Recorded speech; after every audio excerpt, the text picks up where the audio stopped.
In today's video, I'm going to teach you how to connect two boards in Monday.com. Start by going to monday.com and logging into your account.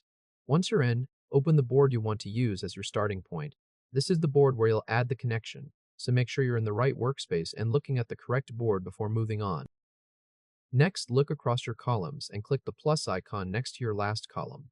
This lets you add a new column to the board. In the search box, type Connect Boards. Then select Connect Boards from the list of available column types.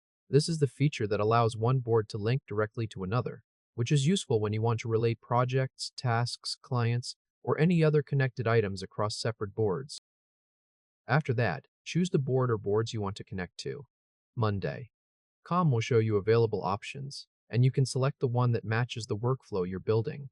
If you want the relationship to work in both directions, enable Create a two-way connection. That means items can be viewed and linked from either board, which can save time if both boards are being actively managed. Once that looks right, click Connect Boards to confirm. Now that the connection column is added, click Create a Mirror Column. A mirror column is what lets you display information from the connected board without needing to switch back and forth manually. It's especially helpful if you want to see status updates, dates, owners, or other fields from the linked item right inside your current board. To link an item, click an empty cell in the Connect Boards column. Monday.com will open a list of items from the connected board. Select the item you want to link.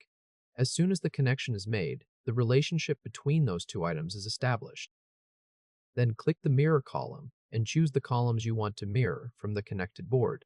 Pick the information that's most useful for your setup. For example, you might mirror a status column, a due date, or a person column, so key details stay visible in one place. Repeat the same process to link more items if needed. Just click additional empty cells in the Connect Boards column and select the matching items one by one. At this point, your two boards are connected and your mirrored data should now be visible. If this helped, hit like and subscribe for more quick tutorials.